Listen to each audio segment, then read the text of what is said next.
Hello, and welcome back to Arcurus Plays Arma 3. Today, we're going to be playing through the Remnants of War campaign. So, this one's structured very differently. It, in my opinion, is one of the best campaigns in the Arma series.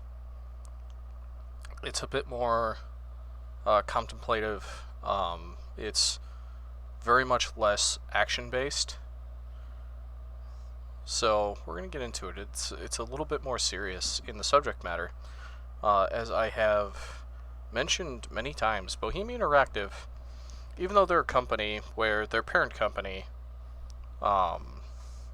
their golden goose is selling simulation technology to U.S. militaries, or not just U.S. militaries, but militaries around the world for training purposes.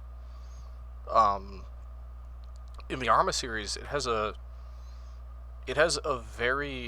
is subtle but clear, which might seem strange, but it is a very subtle, clear theme of being anti-war, that war is bad, that war really, really affects a bunch of people in very negative ways, which is a very, very serious topic and subject matter, especially for a video game where war is the main gameplay loop.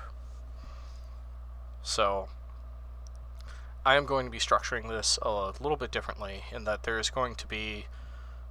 will be missions, but there will be lulls in between those missions. So, these episodes are going to be a little bit different. So, the war portrayed in The East Wind is over, but it left scars which will take years to heal. One town was hit particularly hard.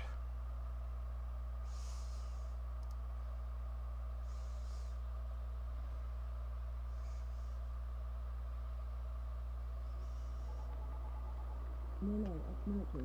Works in Indiana. You've got the money, right? Exactly. He's on the ground there, actually. I could really, get back to it. Of course. Go ahead. Oh, okay. Send me a message. Thanks. Hello, Nathan? Sorry to keep you waiting, my editor. Where were we? Hey, you were asking about the guy, the one that went back there, the guy that, Ah, that's right. And did you know him well? No, not really. He worked maintenance on our trucks. He was employed by IDAP? No, nothing like that. I mean, he just helped us out a few times. Off the book stuff. Guy was a local mechanic. Family business type thing, you know? I see. I remember he had a place on the edge of town, not far from our setup. We'd chat from time to time. He was a nice guy, friendly. And do you know where he was going that day? To the church. He was going to church? No, don't get me wrong. I mean, that place had been abandoned for almost a year. But he was looking for his brother. At the church? Yeah, there'd been reports of, pretty brutal firefight up there. He'd heard his brother might have been caught up in it. Sure, but... And I'm not quite clear on this. Was his brother still alive? Honestly, I don't know. I don't think he knew either. Seems like he was on his way to find out. So, his brother... He was in the army? Yes and no. It's complicated. You gotta remember it was pretty chaotic back then. Of course. Okay, let's back up a bit. Sure. What complicated the situation? Just the history of it all. His brother had been a recruit in the Altis Armed Forces, boot camp, basic training, you know? Well, this is back when NATO was still keeping the peace. But after U.S. forces pulled out, apparently he deserted. Do you know why? No, just... I know they argued a lot about it.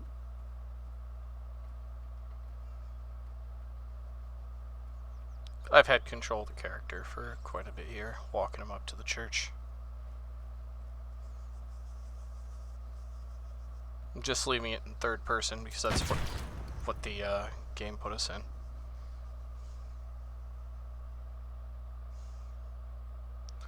Every year, landmines injure or kill around 5,000 people, the vast majority of them civilians. It is estimated 110 million are buried worldwide, an ongoing reminder of past conflicts. On Altis alone, there are 7,000 landmines, a figure now decreasing thanks to humanitarian efforts.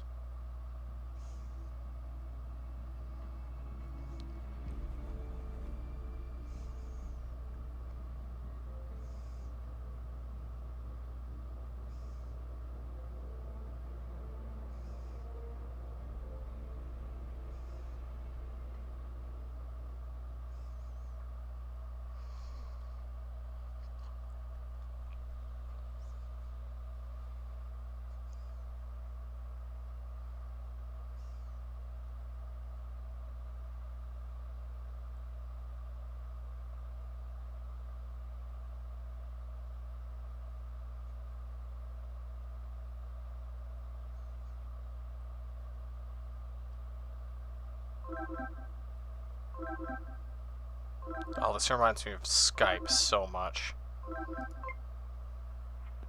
Hello? Kate speaking. Hey, sorry about that. Call must have dropped. The network out here is garbage. No problem. It's understandable. Are you still driving? Yeah, we're not at the town yet. Hold on a sec. Andy, we almost there. We're, a little ways out. Oh, and we need to make one quick stop, too. Thanks, bud. So, where'd we get cut off? You were telling me about the church. The landmine? The accident. Right, yeah. Well, of course, a civilian casualty like that, particularly, you know, at a church, I guess it kind of refocused our attention here. Had IDAP been particularly active in the area? Yeah. I mean, our project had a handful of camps spread across the country. But yeah, I was in the town itself for a few months. It's all different now, though. How so? Well, for one thing, IDAP used to be based right in the heart of Rio Castro. Of course, this was all pre-war. I remember, at that time, the local military maintained a checkpoint on the outskirts of town. That was understandable. I mean, the whole area was a kind of Wild West. Big mashup of civilian and guerrilla infrastructure. Disaster waiting to happen, really. I don't know. It's strange to see our camp based there now. Hey, sorry about the holdup. We're on the way now. All right, thanks, Andy. So, what's your role there today? Now, in general, the provision of aid. There was a lot of damage. IDAP fills the gap. Drinking water, basic medicine, post-war cleanup, in other words. And on the ground, how does that translate to your work? It's a mixed bag, like today. Part demining, part unexploded ordnance disposal. I see.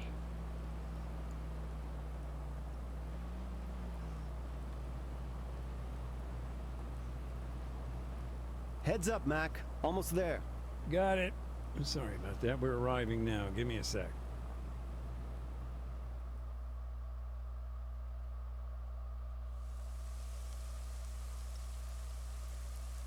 All right, Mac. That's your stuff all laid out here. Hold on just a sec, Kate. I need to get set up. Take your time. All right, then. You got everything? Detector working? You remember how to switch it on, right? Yeah, I got it, Andy. Then you're all set. Thanks. So, for now, I'll just make a note of where the mines are. Yeah. Take it slow, Mac. We'll let the Bobcat do the heavy lifting later.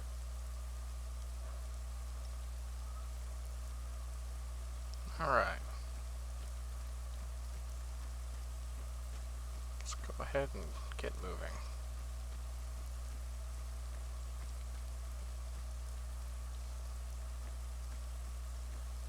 So like I said, this one's going to be paced very differently than normal. So right now, the game's basically giving us a tutorial on how actually to detect landmines and that sort of thing. Sorry, I forgot to mention, the demining toolkit, totally forgot to pack it up this morning. That's no big deal. We're just locating the mines for now. Just keep me posted. So, we have our Are you mine... free to talk, Nathan? Sure. For now, I'm just sweeping the road for mines, getting a lay of the land, you know. The detector lets us see what we're dealing with here. I can work and chat.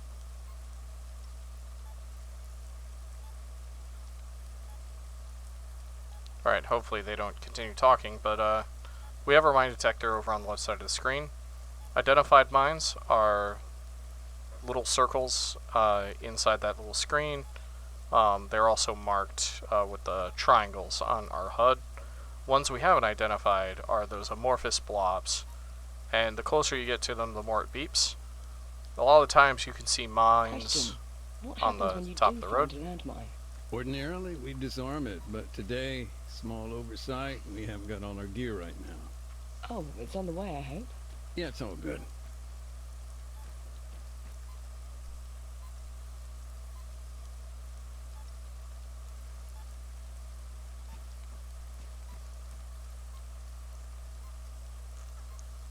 And then, as I look, I tap T, and that identifies the mines.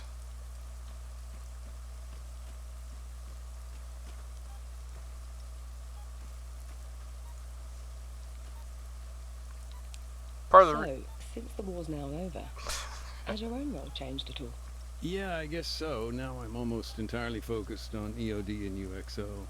And that's something you did in the military too? Yeah, that's the thing about mines. War or not, win, lose, they don't go away. She's so right. So if they don't interrupt me again, or if I just stand here in the rain, in the minefield, which you really, really should not be doing this in the rain. When I was in the U.S. Army, I was a combat engineer, and clearing minefields, breaching minefields, that sort of thing, that was a big part of our training. How many minefields are you facing on Altis? That we know of, 22. 23 including whatever's here. Plus you've got Stratis, another 4 over there, I think. I see. And can you estimate roughly how long it would take to remove them all? A lot of variables, but cleanup operation of this size, if it's only IDAP, we're talking years.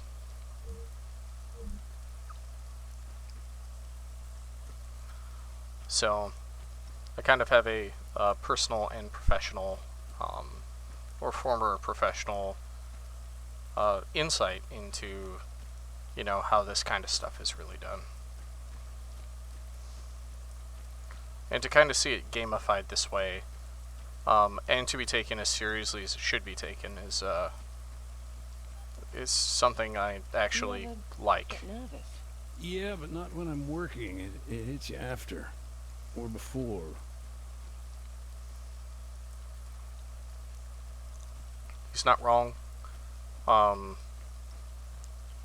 of the way that at least the Army does training for this sort of thing is they beat your head into training that any wrong move in a minefield could basically result in maiming or death. So when we trained for this, it was very serious, and if you did anything wrong, you failed, and you did it over and over and over again until you got every step right, and then you would keep doing it over and over again so that you can maintain your focus, not become complacent. My own unit had an SOP that when you're looking for mines in a minefield, that you're only ever in that minefield for a half hour before you swap out with somebody, because you really do have to maintain your focus. Any longer, it's really easy to lose your focus.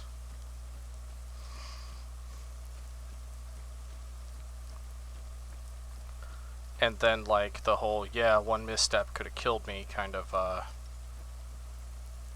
you either get nervous about it before, or, and like you said, it hits you after.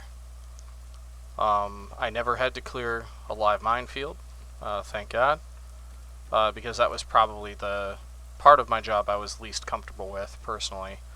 But I did, while overseas in Iraq, find several UXOs, unexploded ordnance, that were, American in nature.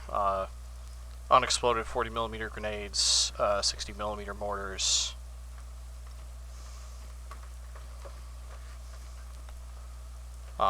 Story that's funny but not so funny.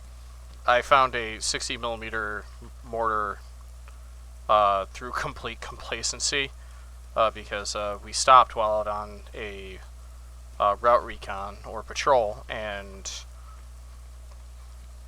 I got out of the truck to take a piss, and, you know, went out there, started doing my business, looked down, and, you know, like 8 inches away from my stream of piss was a fucking mortar round.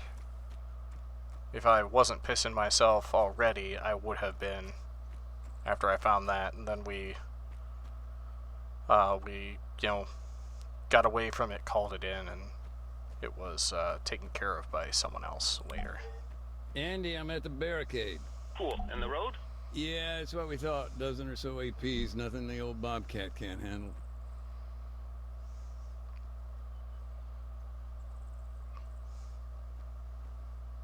Alright.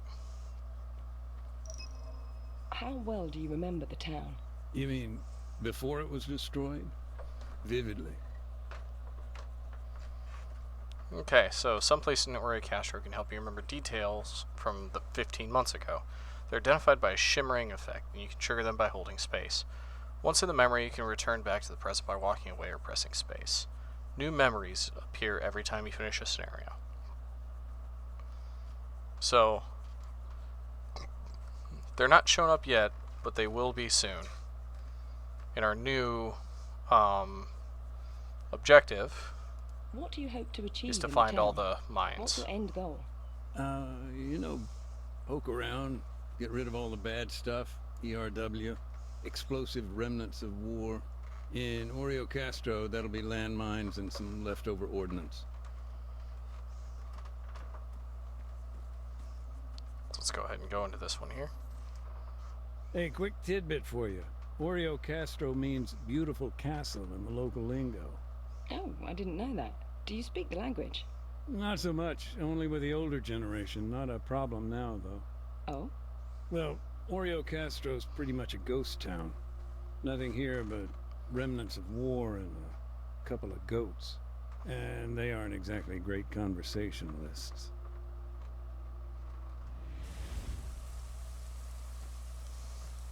I do think that whole game mechanic is really cool. So, now that we've seen this one, it'll lead us to the next one in yellow, which will lead us to the next one. And so, how I'm going to do this is that we're going to have an episode like this, which isn't really going to have any action in it, but I am going to walk around, talk, reminisce, and that sort of thing, and kind of like talk about the subject matter that we're dealing with here. And there will be other episodes interspersed in with that, having to do with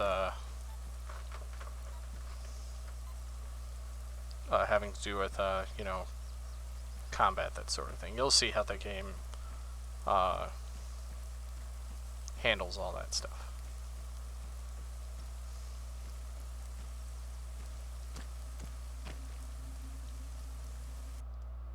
The people here, they didn't have much love for their army. Why do you think that is? History, I guess.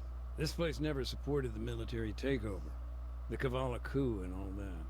Plus, stationing troops in the town, nobody believed the government's spin about training. They were seen as an occupying force there to keep a lid on things.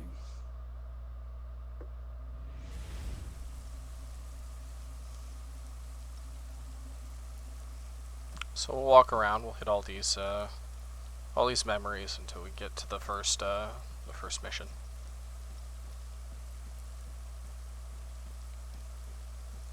Identifying mines as we go.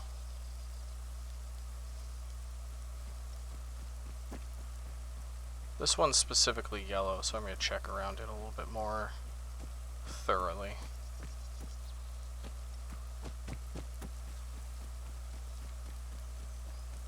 Okay, another thing. In our mine detector, there's the three basically yellow circles. The innermost circle is our character. The outermost circle is where you'll trip a mine if you're standing. The second innermost circle is where you'll trip a mine if you are prone, I believe. So it does provide a little bit of a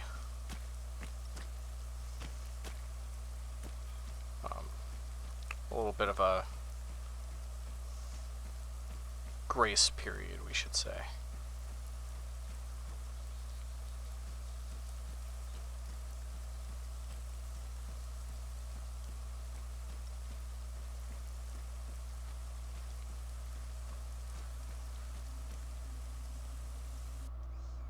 There was a beautiful oak tree here once, 300 years old. Folks used it as a meeting spot. They'd pin notes for one another on the trunk.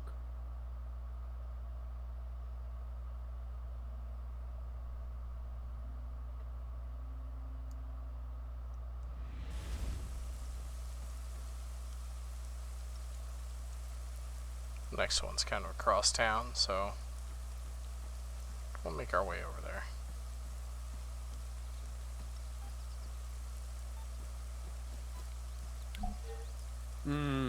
I got a UXO here dug right into the wall. Shit. You'll need the toolkit for that job. I'll get on the horn to dispatch, see what's taking them so long. I'll come back later.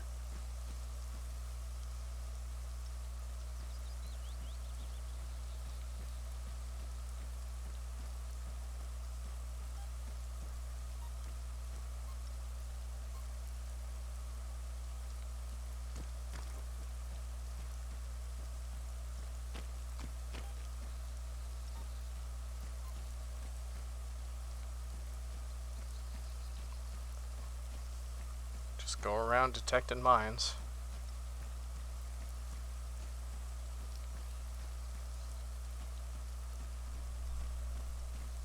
The mine detector only detects in a 15-meter radius.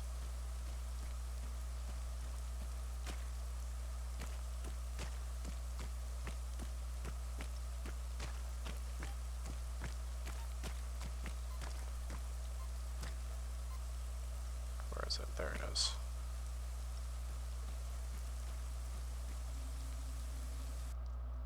Light away, Kate. I guess everyone there's pretty busy, you know, covering the peace talks. At AAN? Yeah. It's quite hectic, yes. We're flying out a team, actually. Should be on the ground in the next few days. Any insider info? Well, it seems likely Nikos Panagopoulos will be the new president. Really? That ex-guerrilla? Hell, Colonel Acanteros' days must really be numbered. Good callback to the original campaign there.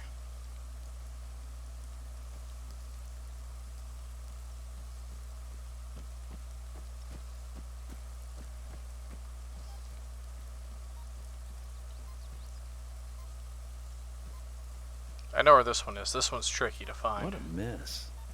Loose rubble everywhere. You up at the armory, Mac? We need to make a note to sort that shit out. Probably a whole bunch of ordnance lying around. I'll come back later. Yeah, because it's up there on top.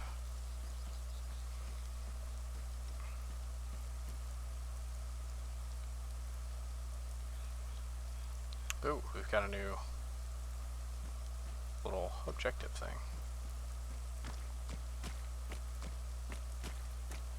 We'll kind of make our way around the town and get there. I've usually just kind of explored on my own. I've never really tried to see everything in order before.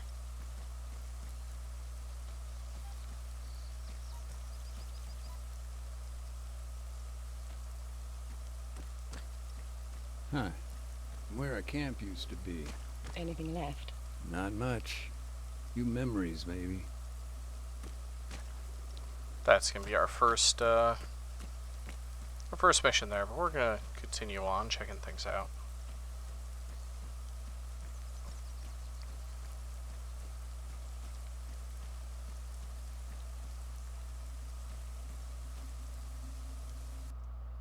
How does IDAP distribute aid? It's a big logistical operation. Oh, yeah. As the name suggests, we're an international organization. You wouldn't believe the paperwork. Supplies come in from all over Europe, end up at our depot in the Netherlands. And they're shipped out from there? Mm-hmm. Worldwide. Ground convoys make up the last leg of the journey. Though sometimes we rely on helilifts and airdrops.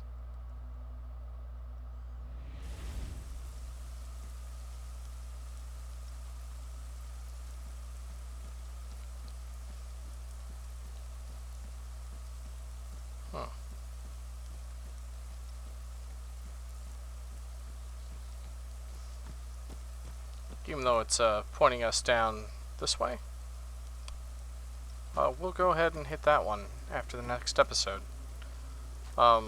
These are going to be pretty quiet, contemplative, a little less aggravating than most Arma missions can be.